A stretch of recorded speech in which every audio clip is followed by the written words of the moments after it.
Hey guys, Joe here. Welcome to what is the first of up to 4 videos that you get to watch this week. If you have clicked on the join tab down by the subscribe button, then you will get 2 extra videos every week ad free. That is my promise to you. Will I break that promise? If I do, I'll let you know. Anyways, if you have been following the channel for a while, thanks for checking it out. I really appreciate it. At least maybe get subscribed and use my Amazon affiliate link. That's a way to help the channel without going out of the way. On this channel, I've taken a look at plenty of different items, and sometimes one will come in that's in the same vein as another one, yet sometimes it's better and sometimes it's less than better. The opposite of better is worse.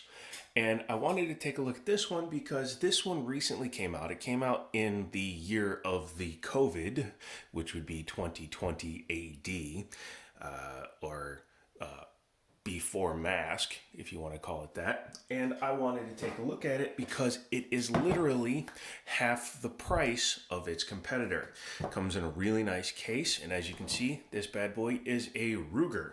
I like Ruger. They make some good stuff. Hang on one second, I have to grab one thing. Okay, I'm back, not that you noticed. Anyways, as I was saying, inside this case, you get a pamphlet, which they all come with, your owner's manual, all that good stuff. A black gun lock, which is fine. No soup for you. And the firearm. And an extra mag. And the firearm in question is the Ruger 5.7. Now, if you guys were watching, I believe in summer of 2020, I took a look at a FN 5.7. FN is the originator of the 5.7 gun and the 5.7 by 28 round. Well, either enough time has passed that the patent has finally expired, or Ruger was able to make it different enough that they were able to manufacture their own version of the 5.7. Show you it's clear. All right, there we go. And let's take a look at this. First thing you'll notice is that it is much more ergonomic than the FN version. It's much thinner, it's much lighter. It does have a lot of the same features, but it also has some extra stuff on it.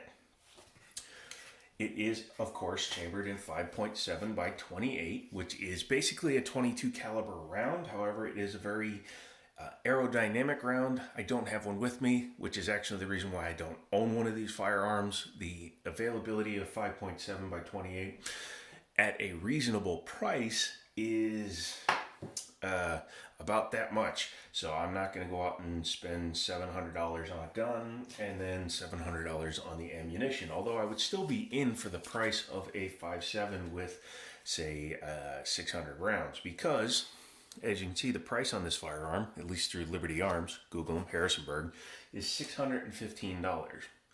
A standard FN 5.9 is going to hit you around the $1,150 to $1,400 range, depending on who you see it through or what but what dealer is selling the firearm. The Ruger, as you can see, some people call it the 57 because there's no space in between the 5.7, but it's firing the 5.7 round. So I'm going to call it the Ruger 5.7. But it's a very handsome piece. It has the Ruger style tilted forward slide cuts, both in the rear and the front. Does have a safety that is ambidextrous, so that's nice. I like a manual safety. Some people don't care for it, but I like it. The slide lock slide release is semi-recessed. So as you can see, you won't accidentally hit it, which doesn't make a whole lot of sense, but it does prevent you from just, snagging it on stuff. Again, doesn't make much sense, but that's what they did. There's your takedown lever, and like the FN, it is a hammer-fired firearm. The FN encloses the hammer completely so you don't see it. The Ruger goes ahead and leaves the opening. You can kind of see it there reflecting in the light. Has a very nice rear sight on it, adjustable for windage and elevation. It's an LPA style. I'm not 100% sure if it's an actual LPA. I don't think so. It doesn't say it, does it? Nope, it doesn't say it, but it's very much an LPA style. Has a nice lightning cut here and a very nice fiber optic in the front. So good sight picture. They're a medium height sight, so no threaded barrel, but it's just probably because of the long sight picture they went with the taller sight. Very easy to pick up. Again, the gun is very ergonomic, and it looks a lot bigger than it actually is. This gun looks very long. However, if you take my 1911, it's my Rock Island, you'll actually see that the overall length, including the beaver tail, is the same. The overall height is the same. So, I almost put the wrong gun away because they're exactly the same. So it's not an overly large firearm. It's about the size of a Glock 17, the 1911, or even the, it's a little bit longer than a Security 9. Nice stippling here on the polymer lower. As you can see, it's got different panels here, and they fit right in the hand, and it actually is strategically placed so that you can get your hands on it.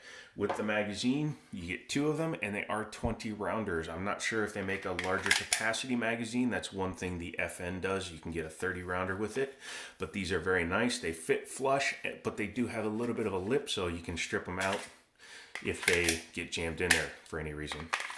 However, they are drop free.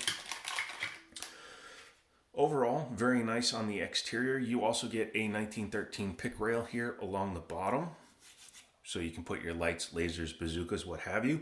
And well, it's canted a little bit, but a flat front trigger guard. One thing I like about the trigger guard, generous undercut, so you get a nice grip without having to sacrifice by having a longer grip panel. And also very large trigger guard, so you can easily get a gloved finger in there in case you're an operator or you're using one of these in the winter, because this is a viable self-defense firearm. Even though it's firing a small bullet, it's firing that bullet so fast that it will definitely do some damage. The standard 5.7 load, I believe, is a 35 grain that's going anywhere from 1650 to 1750 feet per second, which is cooking. It's about 600 feet per second faster than a 22 LR. However, the hotter loads, the armor piercing style loads, are cooking at over 2,000 feet per second. That's how you penetrate body armor, speed, not mass. So that tiny bullet going super fast can cause a heck of a lot of damage, not to mention the concussive wave that follows a bullet. Let's go ahead and take it apart, check it, make sure there's nothing in it. I haven't taken one of these apart yet, so I believe it's just like a 5.7, I believe. Is it? Oh, looks like it's got a little pin here. Chopstick to the rescue. Nope, okay. Pause real quick. Okay, it looks like it takes down very much like a regular 5.7. So with the slide forward, go ahead and push that a little bit. You can use the base pad as well. But once you do that, you're going to turn the takedown lever through 90 degrees. You're going to pull back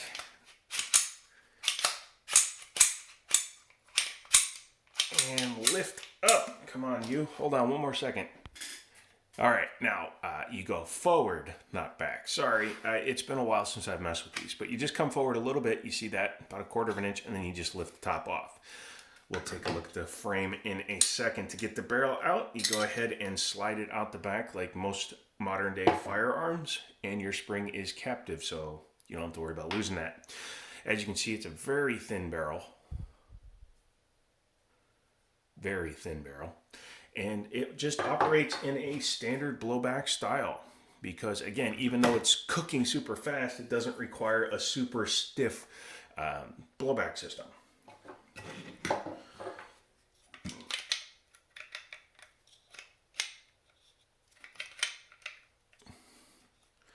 So as you can see, when the gun is in battery, the barrel doesn't move at all. So it's going to keep it accurate, keep it flat shooting, all that good stuff.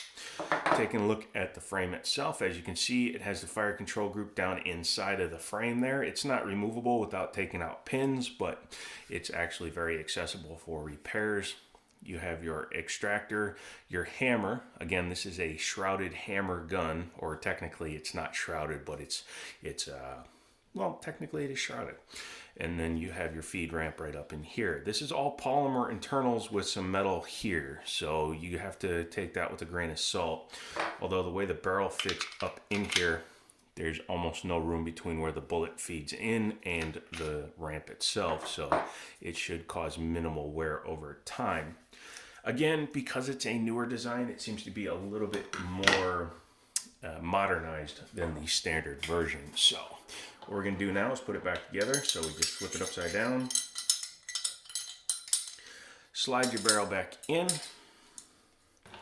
take your guide rod, make sure you have the right end, small end going forward, drop your spring in. Very simple. It's not under a lot of pressure.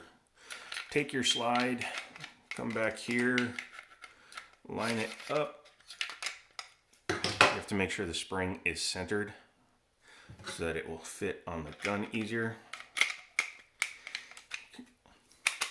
Very easy, very simple. Bring it back, lock it back into position. Overall, pretty easy firearm. And as I just demonstrated by having to look at the manual 3 times, I'm looking at this as if I was a first-time buyer. Overall experience would be a probably 4 out of 10, just because you have to learn how to take it apart. I think it's going to be a pretty nice pistol to shoot. I'm thinking about buying one. That's where you guys come in. If you become a member, you can help us buy stuff like this for the channel. You can also pick this one up by going to Liberty Arms, Harrisonburg, Virginia. Google them and let them know that you want this thing. At $615, it's still at its normal pricing, unlike some manufacturer or some dealers that are still price gouging on their firearms. So go check them out. I think it's a good pistol. I think you'll be very happy with it. So yeah, that's it for this one. Come back later for more videos. And as always, I'll talk to you later.